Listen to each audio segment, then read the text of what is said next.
Okay, welcome aboard. In this video we're going to take a look at breaking a windshield, and we're going to go ahead and have this pole swing around and smash into that. We're going to do a little prep work on this windshield though, so that we can kind of control the density of where the volume breaker cells are going to be created. And to do that, what we're going to do is we're going to use particle draw to paint on that windshield surface. And because of the way the volume breaker cells work, when the volume breaker gets activated, those volume breaker cells need to be on or near that object surface in order for them to have an effect. So we're going to have to stick those volume breaker cells on the windshield, have them follow the whole time until it gets broken. Okay, let's go ahead and get started. We'll get organized. Let's throw out some layers here, use our TP layers, and we will grab our source objects, put them on the TP sources layer. TP is automatically put on the TP layer, and our camera, just a little dark in our color scheme, we'll stick that here on the camera layer. And then we're actually going to create another layer that we found to be useful. It's called a TP4, or area of interest. And what we're going to do with this is we're just going to create some center markers where we can easily navigate max, because that can be a little difficult sometimes when there's no objects to select. Okay, so into TP, one of the things that we want to do is try to reuse a system, or reuse as much as we made before, systems as we've made before. And so we're going to go ahead and use one of the tutorial systems called SC system, and we're actually going to kind of repurpose this and rearrange it and modify it. And we're going to call the floored collision environment, and we're going to rename this SC system dynamic set to be VB SC system. And here in birth, we're going to take out that plain old creator there. This object particle, we're going to have this be our VB source system.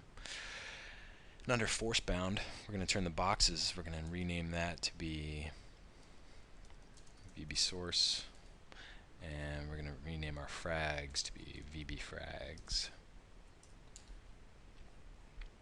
And then we're also going to need a group for the volume breaker cells, and that should actually be outside of the SC system, because we don't want that to actually interact with the shape collision. So we'll create a group for SC cells, VB cells. And let's go ahead and just modify some of our colors to begin with. We'll turn off all of our particle display types, turn on display mesh, except for VB cells. We definitely want that to be a dots. And so we'll kind of give them a yellowish color. And the VB source, we'll tone down that red. We usually reserve red for things like colliders or super important objects. It's really good to have a color scheme when you're working too, so that it's just easier to identify stuff. We don't need some of this SC testing that we were using to cause fragmenting, so we'll take that out. And okay, so now we're going to go ahead and isolate that windshield. And actually our VB source, that is our windshield there, so let's go ahead and pick that, tell it to be a VB source, turn on track object particle, and turn on instant shape. Just a little side note here, if you sometimes if you want to use the group assignment right out of an object particle, just be aware that you can only use the none tracking option. If you have object to particle or particle to object and you connect it to a group, it's going to break that, and so it will not update, which is kind of unfortunate. But okay, so we got our VB source picked. We want object to particle tracking and instant shape. And then what we want to do is something a little interesting here. We want to actually have this VB source control the particle draw that we're going to use. And the reason that we're going to do that is because we are also going to assign a reference at this point. What we're going to do is we'll use our max painter. And before we do that, let's actually check the options. This is something interesting here in the max painter. If you have this set to 1, and so it kind of ramps down to 0. If you turn on the max painter, we pick our target and we paint here across the surface. because this is shaped like this, what's going to happen is, let's get out of isolate mode so we can see, turn on TP.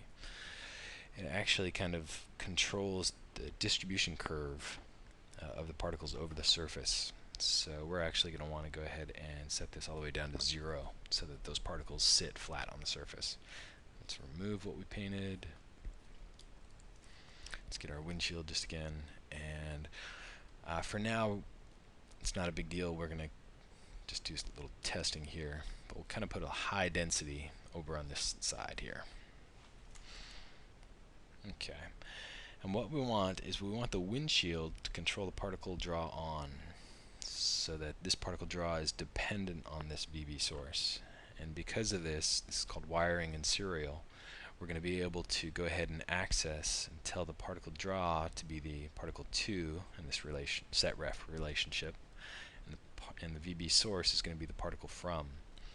And remember, when using set ref or Pattach, it's really helpful to kind of keep a consistent naming scheme.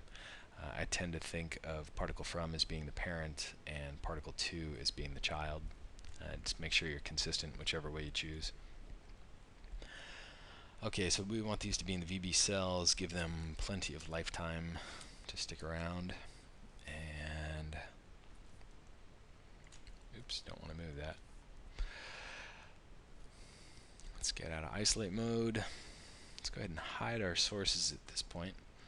So we can see we have our two groups. We've got our VB source is kind of this dull red, and then the VB cells is this golden color. And what we're going to do now, of course, after we have that set ref relationship set up, we want those VB cells to stick onto that surface. But you know what, before we do that, let's go ahead and just take a look at what happens right away when we volume break.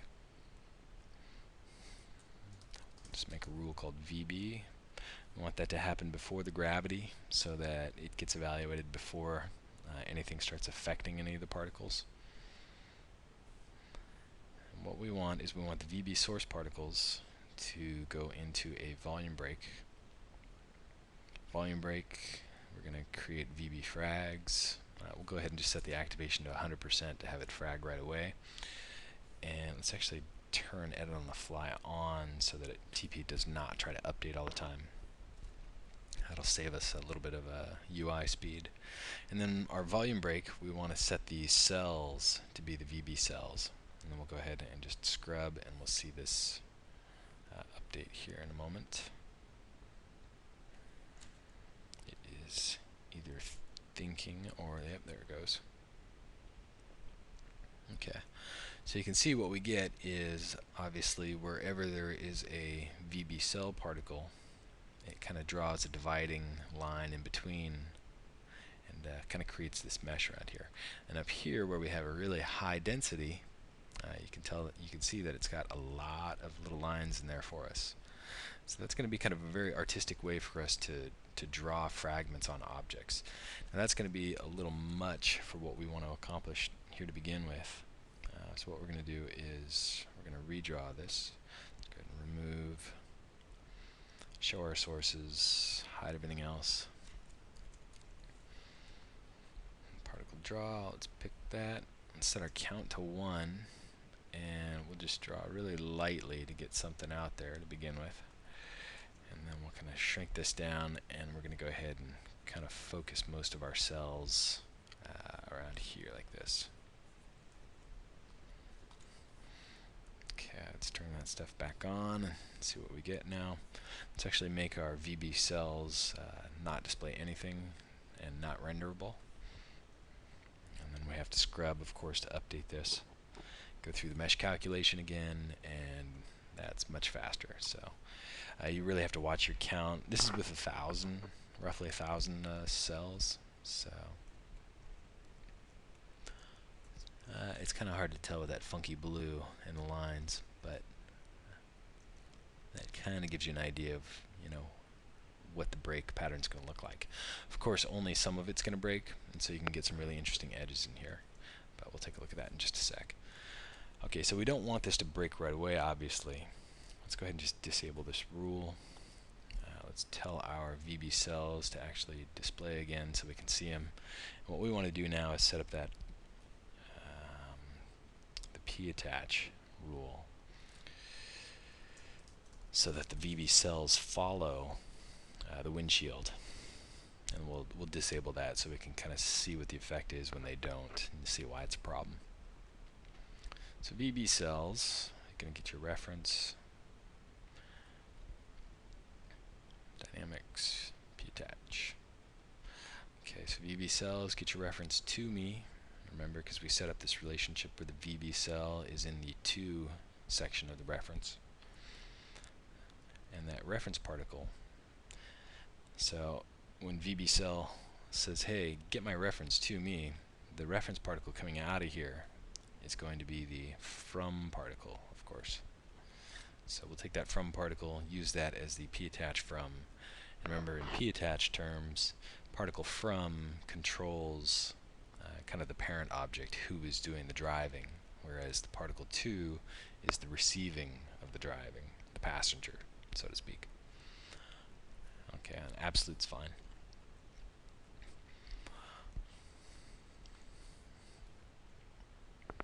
Okay, so now as we scrub, of course, we see those particles obviously stuck on the surface. And gravity is affecting our force bound, which we don't quite want yet. It's affecting our VB source. So let's take VB source out of the force bound group.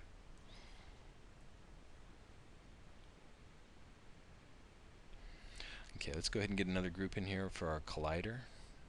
Our collider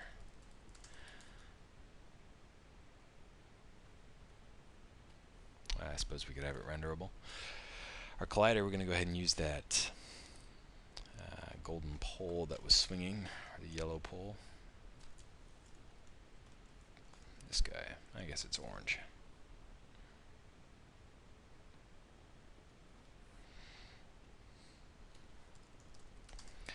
It's a really good idea to name a lot of your operators too, just so that when your system gets humongous, it's really easy to see and know what's what and why.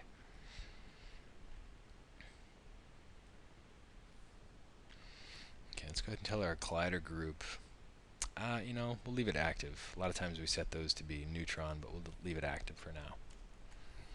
Here's something nice about our system here.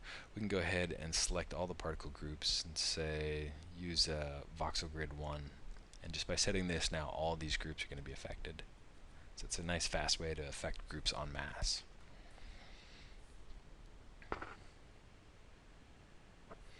Okay, and we're actually going to want our car body to be involved in some of this. And now we've got the SC enabled, so it's actually that pole. Our collider is actually hitting against that and knocking it off. But I was saying we want the car body to actually be, we're going to make that part of the collision environment. So we'll have yet another object particle.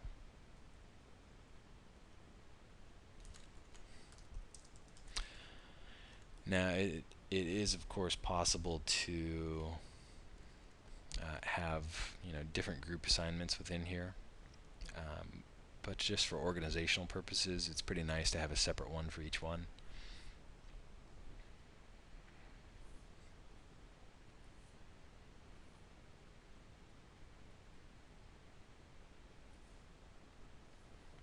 Okay, now collision environment, we're definitely going to want it to be neutron, so that's cool.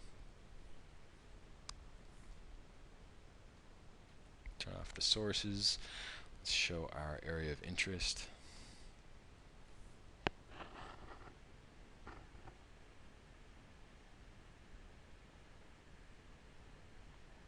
Okay, so that looks good. Let's go ahead and set up the collision and the activation now.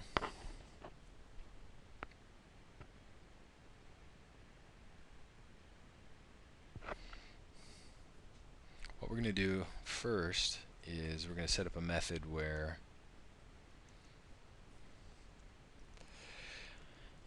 this pole hits and collides with the VB source, we're going to go ahead and use the volume activate and see if we can get that to work. And I say see if we can get it to work because sometimes these things don't always work out the way you would hope or the way that you think they should. We run into that quite a bit actually, of it not working the way that you think it should or I think it should. So it's a lot of times it takes some finagling or monkeying, if you will. Okay, so we want to know if there's going to be a collision between the collider and the VB source. And if both of those are true, then we want to go ahead and use the volume break or the volume activate. The volume break that we're going to affect is this volume break here. You see it allows us to pick by name, so it's actually a good idea to also name this. We'll call this VB1. Okay, so there's our VB1 input position. It'll be in world, that's fine. And the particle who's going to get affected, remember, is going to be our VB source, and that's particle group B. Remember, particle group B because VB source is below the collider. So first, the collision particle A involved in the pair is the uppermost particle group, and then B is the lower, of course. So we're going to control when this VB activate turns on, and we're going to go ahead and use the collision position right in there. And then what we'll do is we'll take a look at setting some of these spreading values once we get it to start working. Let's turn on VB. We're going to go ahead and save our scene. We'll call it in progress.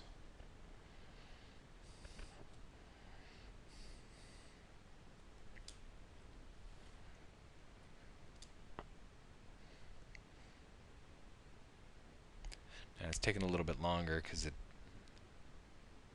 Let's go over here and make sure that it's not actually. Oh, you know what? We left the activate on at 100%. So if you just hold escape, escape is a really great way to cancel TP and have it stop processing. Okay, so we know that these VB cells are working okay, so we're going to go ahead and hide them.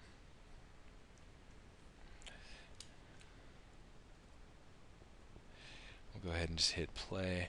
And remember, our use real time is turned off. And this is incredibly slow, so something's going on.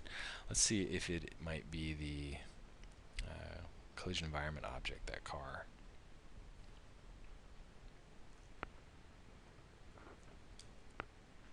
Okay, so that was it. Having it collide against there, it must have been doing that test continuously. Okay, so no braking here, right? So the test for a collider and VB source did not yield true. We're actually going to go ahead and throw out some. We're going to create a marker group just so that we can actually test and see something here.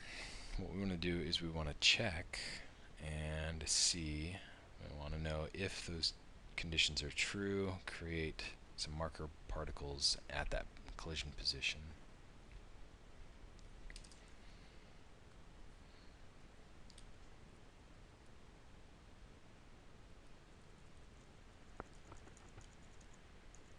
Okay, so we're not seeing any of those. So we're having some kind of problem in there. It could have been that we had an SC from a beta build of TP. Just to be safe, we'll go ahead and recreate that. It's one of the fun things about betas.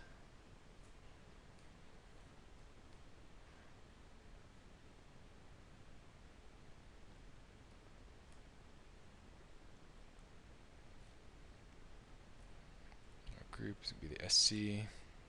Okay.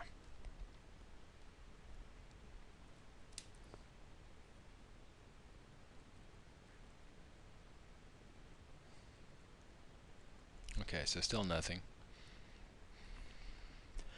So for some reason our collision's not registering in there. It might just be a matter of samples or possibly voxels, but more likely samples. But that's okay. What we're going to do instead is we're actually going to, well, let's go ahead and debug a little bit and see if we can't find out why. First thing we'll try is changing the samples. One of the biggest things that affects the shape collision operator is samples. So first we'll go ahead and try per half frame. We've got our marker particles ready to be born if there's a collision between that collider group and the VB source. And as we step forward, okay, so now we see those white particles in there. So that must have been it, just the sampling.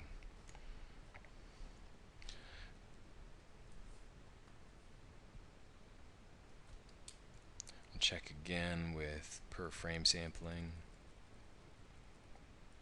Okay, yeah, so it just doesn't appear with per second. It's probably there's not an exact contact point, which is kind of lame actually. It should. So okay, so there we get those particles being created. What we're going to do, our first method of activating these is going to be with a helper particle group. We're going to go ahead and use those marker particles to control what part gets activated here. So what that'll do is anywhere there's a marker particle being created within 10 units, let's actually measure our units so we have an idea of how much is going to be activated. Oh yeah, we're not going to want too much, maybe 2 units, 3 units.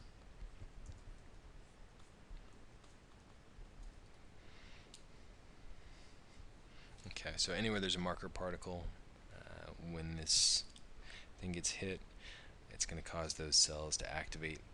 And let's go ahead and take a look.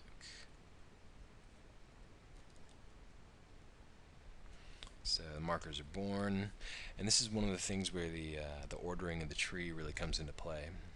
The markers are born at this stage, and they have actually a lifespan, in this case of 24. We're going to set that to be 1 so that they're created in this time sample, and then they're going to live one more time sample, and then they're going to die. And the reason that's important is because we actually need the VB to receive those particles.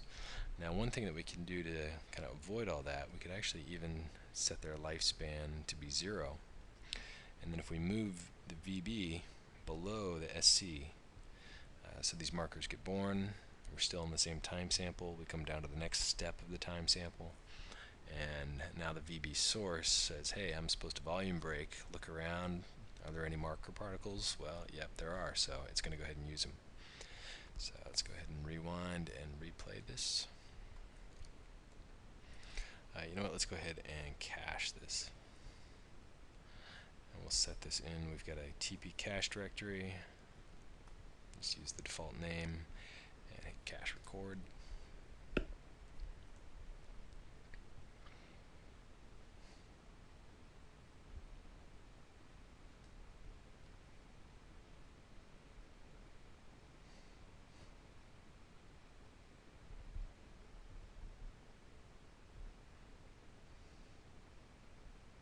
Okay, those frags are looking a little thick, and obviously we're probably not going to want our entire windshield to blow out like that, so we've got some things to work on. One of the reasons the frags are so thick is because our source object is simply a one-sided object. So we're going to have to fix that ahead of time and throw a shell modifier on there.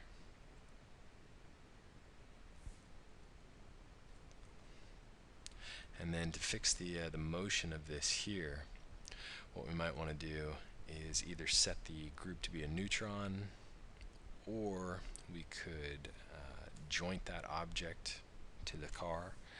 We'll take a look at maybe doing that. First we'll go ahead and try it as a neutron. Let's get into our sources, get a shell on this guy. Obviously a little too much there. Okay, so it doesn't have to be much at all. Windshield and glass are usually pretty thin, so.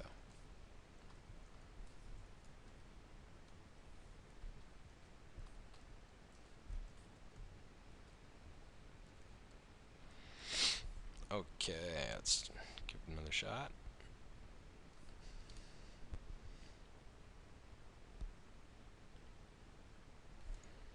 We'll put you on pause to skip the boring stuff. And here it comes.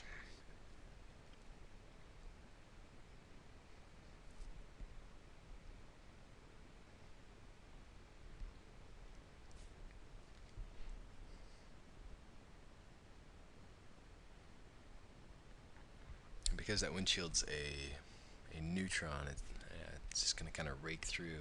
That's funny, it actually grabs the pole and starts dragging it. Okay, that's enough of that. Let's go ahead and do a scrub and see what we get.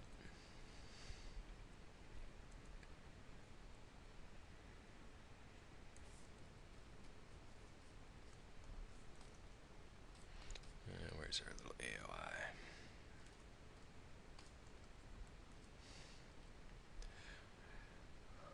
Okay, so yeah, we can see it's kind of banging in there. These things are stuck together a little much, so something that we may want to do is just kind of cheat it a little bit and give them a little bit smaller scale at birth. So maybe like 97%. That'll give them a little bit of room in between, and might give them enough to go ahead and start curling and give them a little bit of denting motion. Because right now, obviously, you can see this kind of flat pull out here. That's not too realistic. The other thing that you might do is stick some spin on them, but we'll save that for later. Got a little bit of kind of cool denting in here. Now, one of the things, we'll come back and actually visit this system in another video, I think, where what we'll do is we will actually create joints on these on the fly so that they actually stay stuck together. And that's pretty easy to do. Remember, there's several different ways to create joints. If you haven't seen the video where we talk about this, we can pretty easily, we know that the center of all these cells, that's where the particle is, or the particle pivot. We can end up just doing a p-search and looking around for nearby particles, and pretty much anybody who finds anybody nearby, we can go ahead and either shoot a ray, an intersect, from one particle toward the other, and then detect that collision point on his surface, and then make that the joint location. And then if you want to limit the number of joints, you could do things like store how many joints each particle has in memory, and then as long as the number of joints is below a threshold, allow them to go ahead and joint. And then one of the other really big deals is controlling, if we have this particle here and this particle here, and we only really want one joint in between them, we have to make sure that this guy, it's okay if he binds to this guy, but then we don't want this guy to turn around and joint to this guy.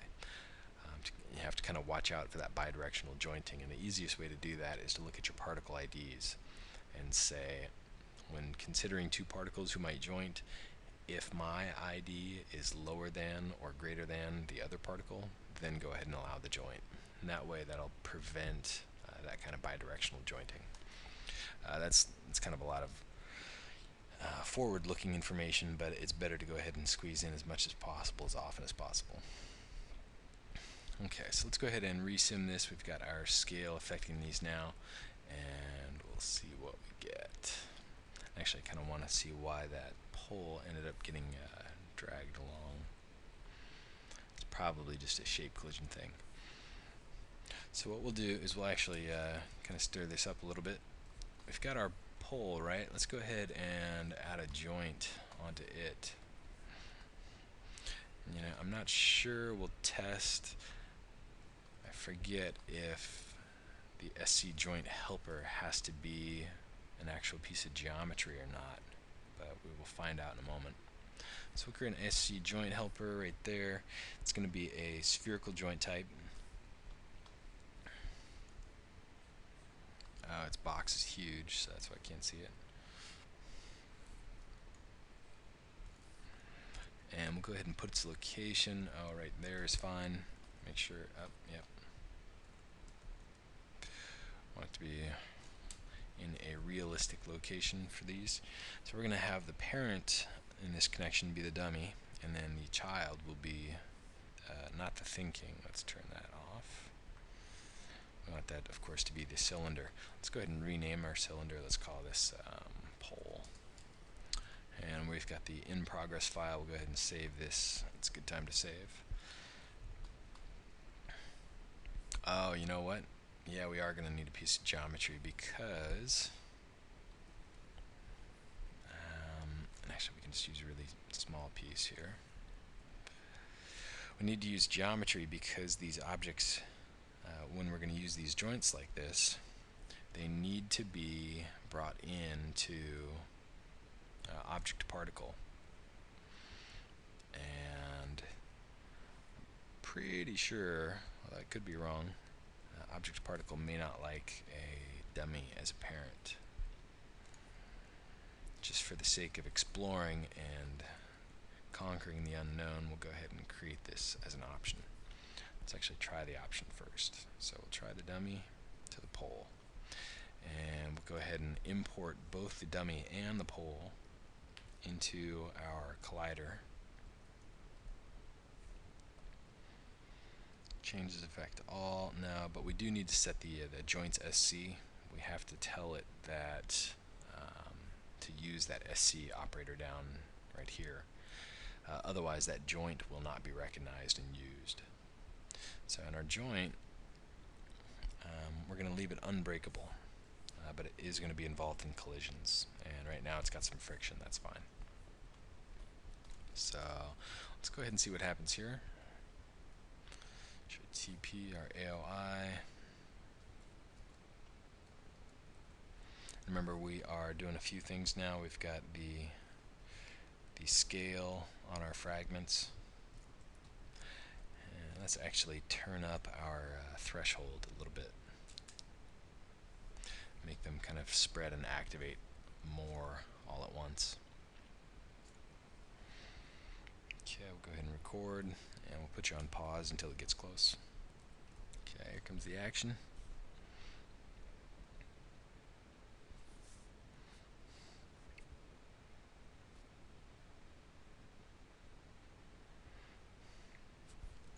Oops, didn't want to do that. What we want to do is go ahead and cancel that.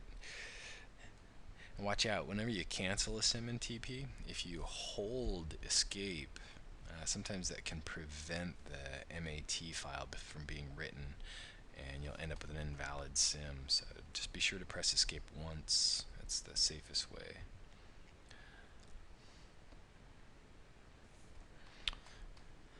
Well, we get a little more braking in there, especially in that section. Kind of right up through there. Although a lot of these are just not really separating all that much.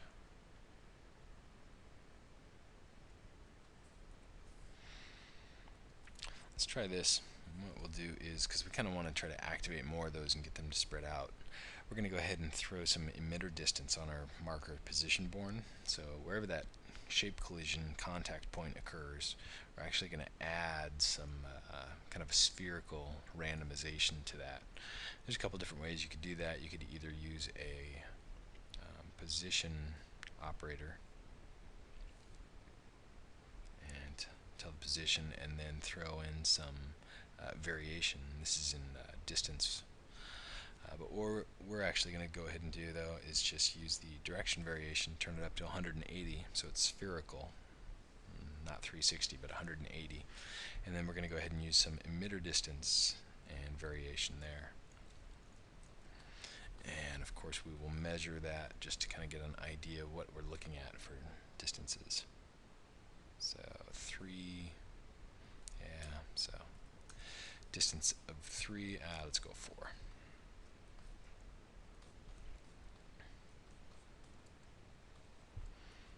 And it might actually help to have the car model in here.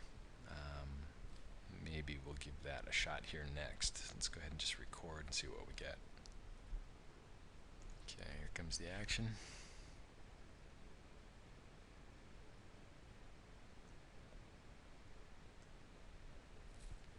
Yeah, still not looking so hot. I mean, that top portion of the braking's cool, but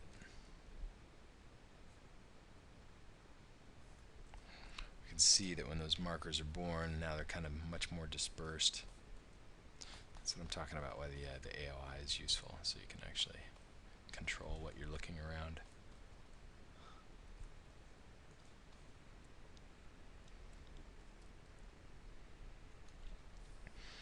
Not seeing our VB scale really do much effect there. I'll go ahead and drop that down to 95%.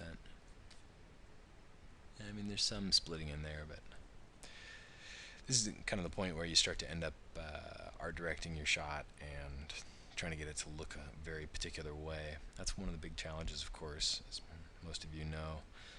Just iterating and finding something that looks how you want it to look, and being able to exert that kind of control over it. So what we'll do to try to help this out, or at least see if it helps, is we will put the car body in here, and this is going to cause our sim time to drastically increase. So I'm going to go ahead and put you on pause. That's not so bad. Here it comes.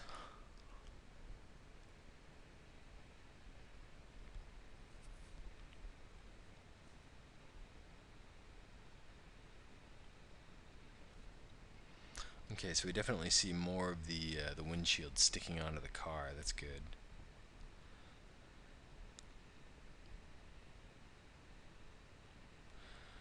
And we'll give it a few more frames, even though we can't really see it.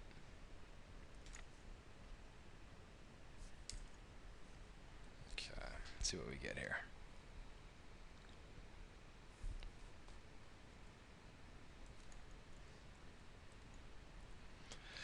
We know our markers are doing their thing, so let's go ahead and hide them.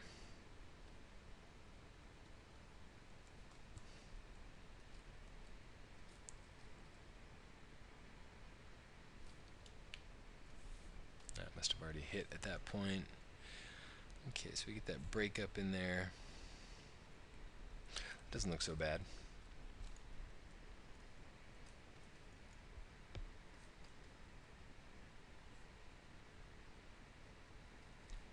Get some in here. That's looking pretty cool.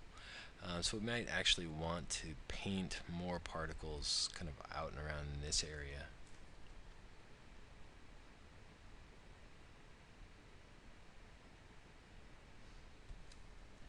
And also maybe some more up in here. These the Voronoi chunks can end up looking pretty apparent if you start looking closely. And like I said, when we revisit this scene and do the jointing between the fragments, that should help kind of hold quite a few of them together and kind of break up the shape appearance, so it's not this kind of constant kind of polygon multi-edge look. Okay, something else though. Let's go ahead and throw a little spin on these guys at birth. We want it to be fairly fast, and we actually also, let's make it somewhat speed and size dependent. Remember that these speed and size factors really have a big effect on your spin times, and they will end up slowing them down and making it harder for them to spin. So you might actually want much lower spin time values if you start increasing these. We'll try something like this just to see what it does. And for now, we'll go ahead and just use random. Should be fine just to get something going.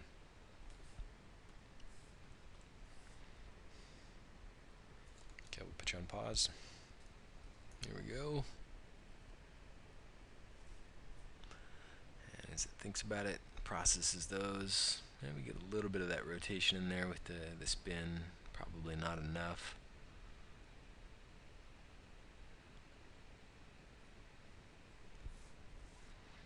I think we should reposition our viewport to see more of what's going on there, but unfortunately we can't scrub around the view at the same time.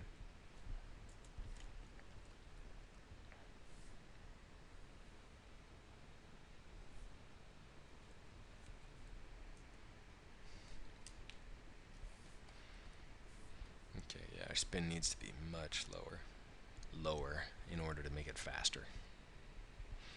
And let's also go ahead and go back and visit our source where we paint the pattern on these particles here on the windshield. We'll go ahead and show TP so that we can actually see where they're being created. And we get kind of a big area here where we're going to want more particles. Let's do this and say pick up the windshield to paint on. Go ahead and paint. Let's increase this to 2. Let's give it some more up here.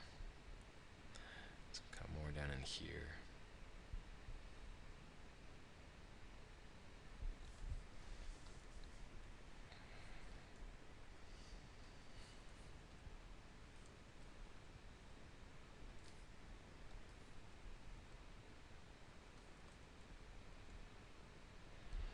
Okay, and so we've got much lower spin, some more particles to add shape, and we'll go ahead and see what we get. Actually, with that Cars collider, it's not so bad. This is a laptop with I think it's a QX9300 quad-core CPU. I think it's 2.5 gigahertz. Okay, well, we're getting something going on there.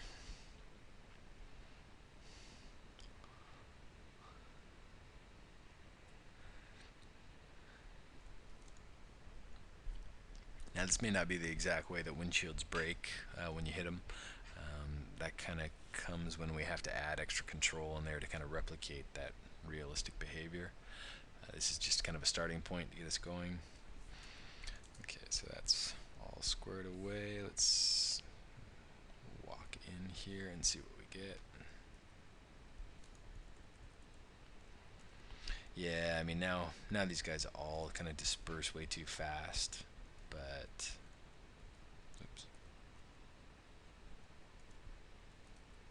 Okay. Well, that's kind of one way. Let's go ahead and actually look at another method. Another method of activating. This is pretty old school. We're going to go ahead and use some lights.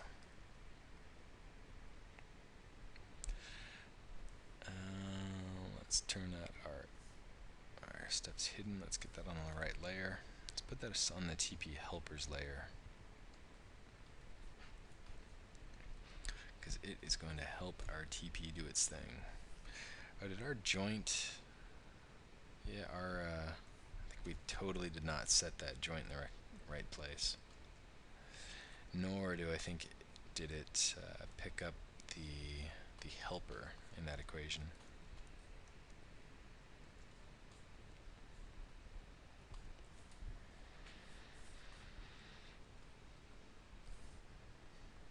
Let's go ahead and get our light attached here first. We know that the light, and here's one of the problems, you don't want to have to go through and manually set up so much stuff all the time in your scenes. It's really so much nicer if you can kind of create a system that you're going to be able to apply without having to do a bunch of manual setup and control and preparation. But we'll see if we can't kind of modify this here in a second. There might be some things where we can actually birth particles off this surface and kind of displace them off the surface of this whole sphere and use those as the activator helpers.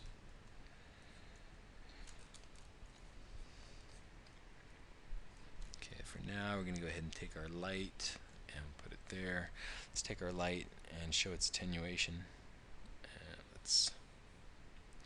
I know it's a little hard to see with the color scheme, sorry. There's the start of the attenuation, and we're actually going to want this light to not reach too far, so we're going to have to squeeze that down.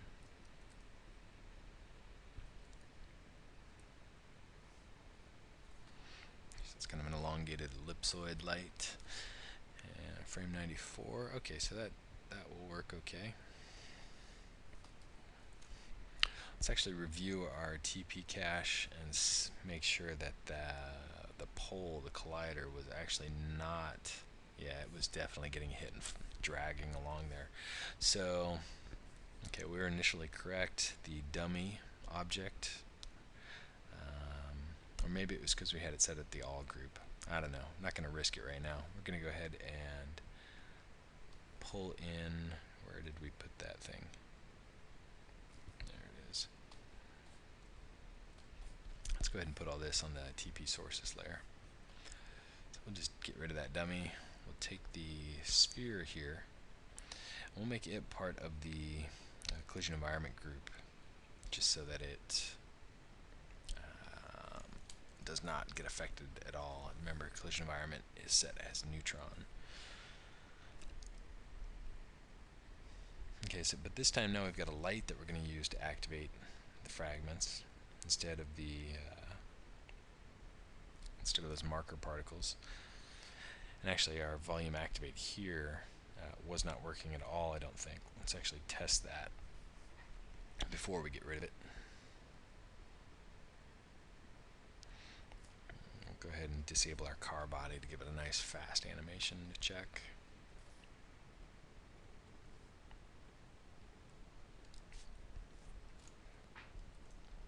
Okay, here comes the pitch.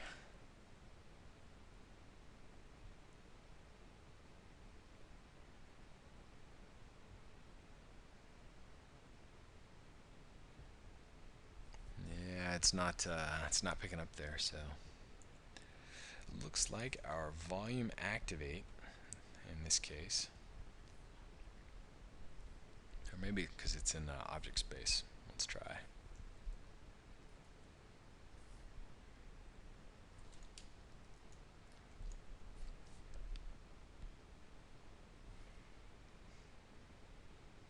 Okay, now with volume activate and world position activation, we would hope that it would pick up that SC position output, but it does not appear to be doing so.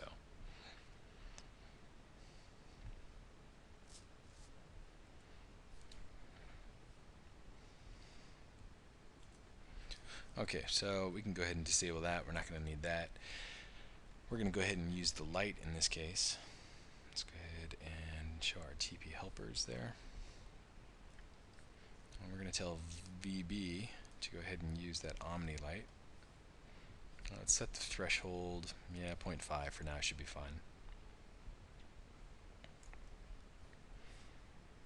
So what this is going to do, because this light is actually, it reaches a little bit beyond the pole, is it should activate those fragments before the pole hits it. And then what will happen is the pole will actually collide with those fragments when they're already alive. And that might give us a little bit different kind of dynamics behavior. So let's go ahead and give that a shot. Okay, here it comes. Yeah, I'll say it's different. It doesn't look so hot, does it? One of the many things you find out when exploring with TP.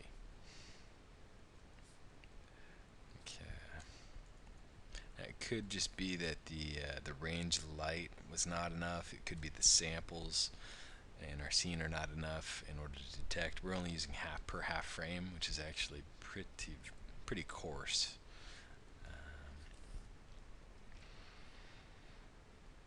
Let's go ahead and turn that car body back on, and we've got our sphere in there. It's a little strange that our pole was becoming detached.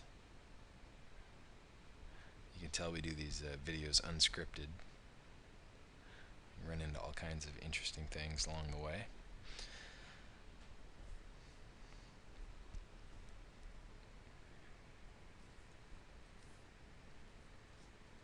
Let's just check that joint again. Breakable no, collision yes.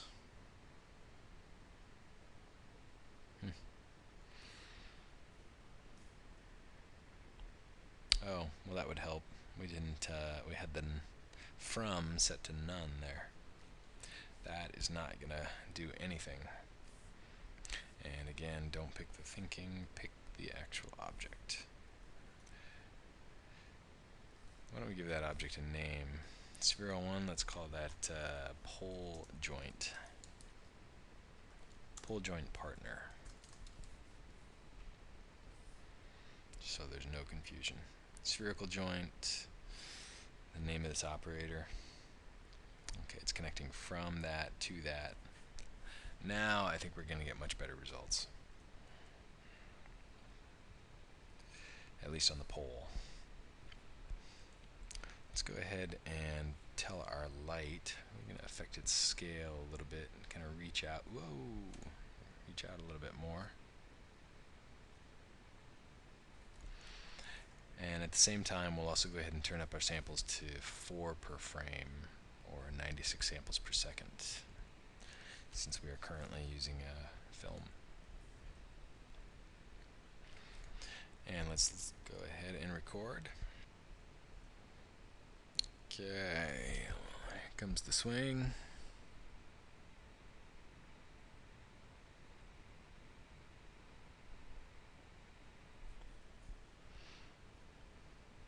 See, it spreads and hits quite a bit more with that light scaled up like that. And this time the pole should stay bound up there.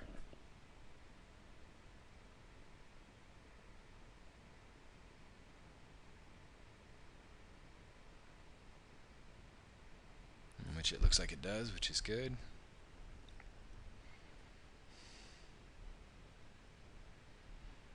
Our car window's got quite a bit more destruction over on it. Okay, I think that's enough for that.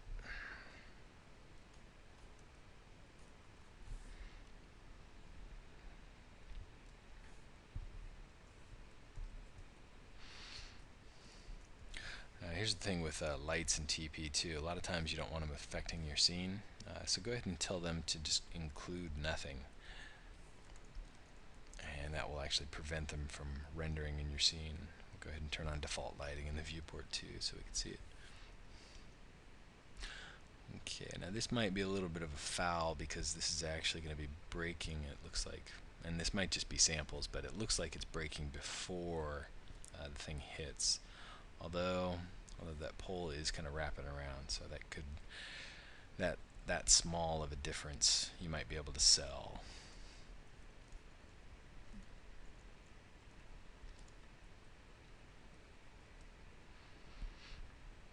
Okay, so this glass collapsing in here, it's not too terrible, it's not too great. It's going to need some work. Some joints between them would probably definitely help. We'll go ahead and take a look at that in another video. So, what do you say we try one more method? And this method is going to be, we're going to go ahead and turn off the light here. And let's go ahead and save. Now's a good time for that. And what we're going to do though is we're actually going to birth markers on this surface, this object surface. And what we'll do for that, we'll go ahead and create a new rule. And our rules are starting to get a little jumbled here, so we'll go ahead and just do a quick reorg.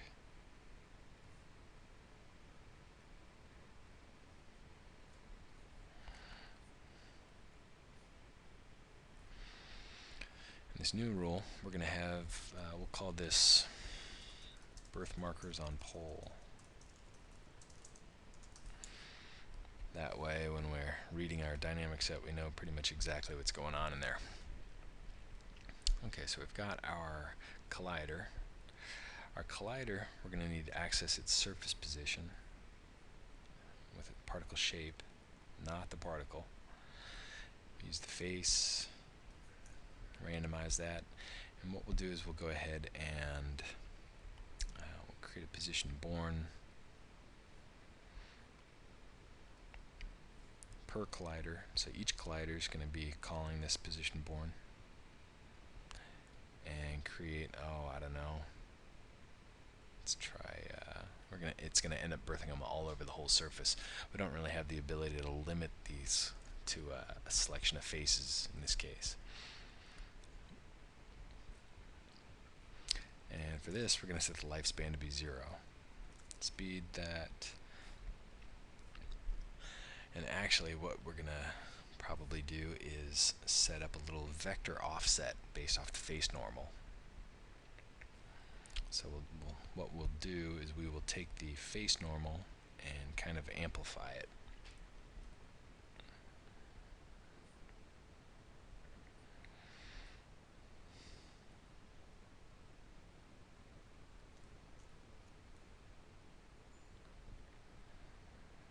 And then we also need to add that amplification back onto the surface position.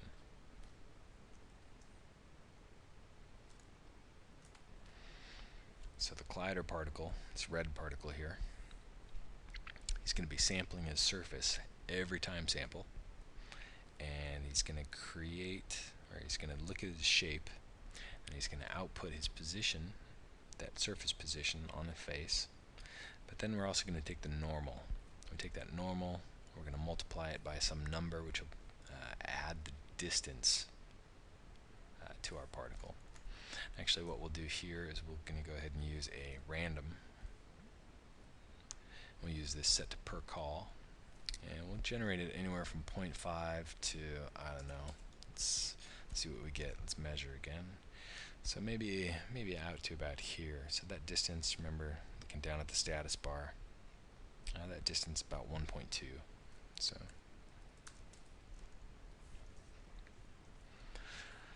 let's go ahead and turn off that caching, and let's go ahead and see what we get as far as our markers.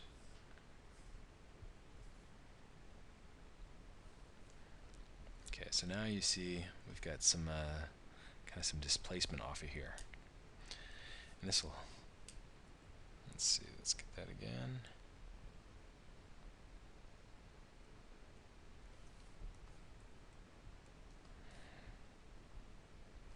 Okay, well, it's not happening every frame. We have to turn on per call.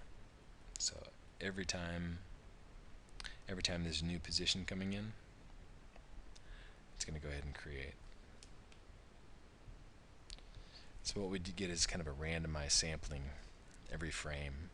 And what this allows us to do is kind of detect area off the surface, or kind of expand the volume of this particle.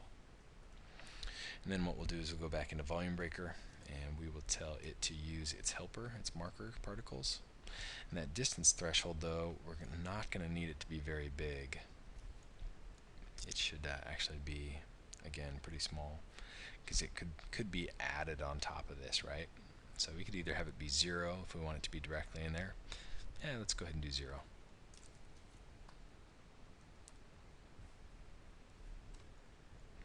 Or actually, this detection distance might be from the,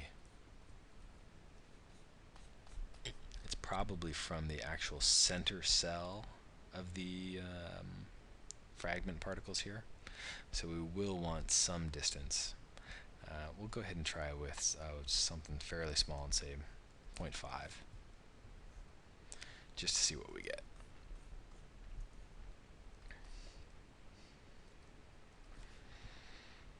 And we'll record. Well, yikes, this is going painfully slow, so we're going to go ahead and we're going to cancel this one. That method I don't think is going to be working so hot. We might be able to set it up with a counter and have it only calculate every so often, but I get the feeling that that extra processing that we were seeing is going to make this kind of a prohibitive method. So we'll try per particle, count to, say 2, and go ahead and loop. Every time the count ends, it's going to fire off and on. Surface position is going to do its whole calculation again, and it's going to feed into the marker.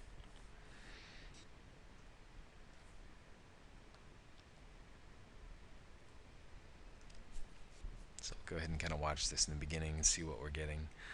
So now we're seeing this kind of this timing. It's doing its blink on. That could be a real problem, because if the objects, if those particles are not born when they're right in front of that windshield, obviously it's not going to activate at the right time. One thing we could do, we could control when those are born, when they're closer to the actual impact.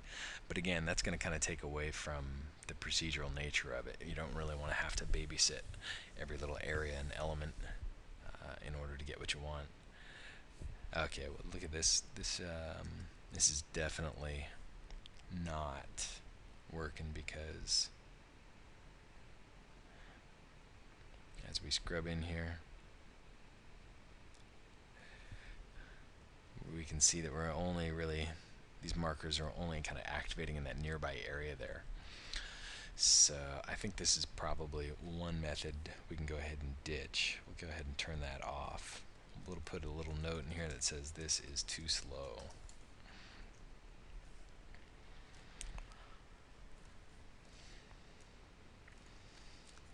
Okay, so I think favorite method's going to be the shape collision when there's a contact between the collider and the VB source. Go ahead and turn on those marker particles and create some marker particles. And remember, we are giving them some emission distance, so they kind of spread out a little bit. And then those will be used. They will activate, and I think we don't need this helper distance quite so big there. And let's go ahead and send off one more sim to see if we can get that squared away.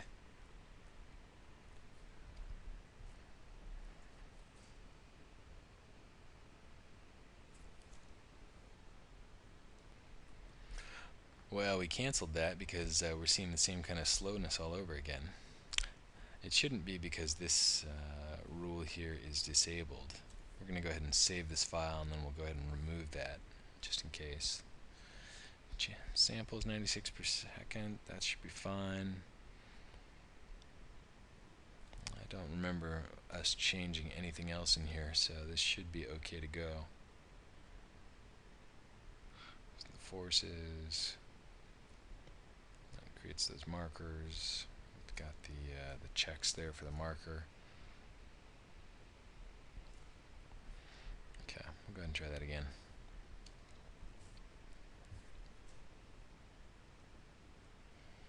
Okay, well, we're seeing so much consistent slowdown here. We're going to go ahead and save this file, and then we're going to go ahead and restart Max and try it out again.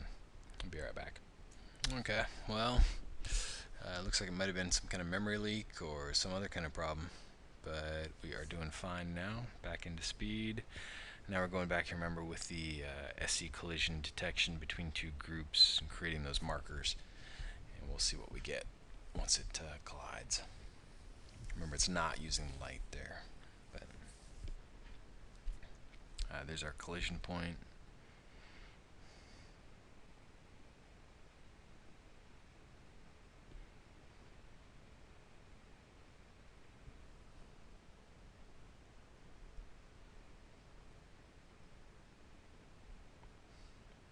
Looks like maybe with the, oh, you know what, we this is brilliant. We totally forgot to turn on the use helper, so that might be a problem. Yeah, never underestimate the power to forget setting something. There's only a few 100,000 switches to be set, so okay, let's try that again. Okay, this time, here it comes.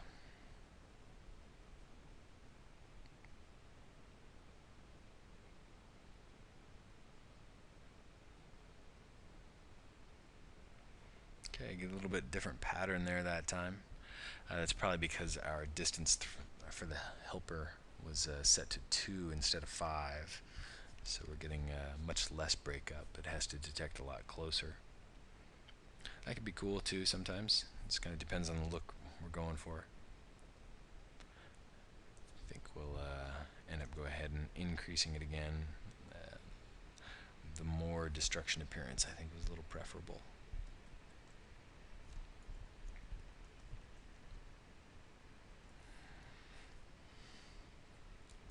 Go ahead and double that, say 4. and let it go one more time, and then we'll move on.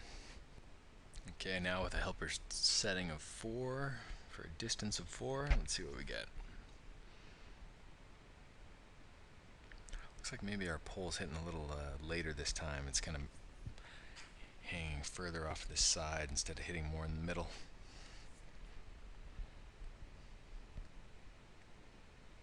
Okay, so I got a little animation change to do, but that's pretty much what we wanted to cover. We've got the VB cell being activated. We've got activation by SC particles creating SC creating particles at the collision points and using those as kind of a helper.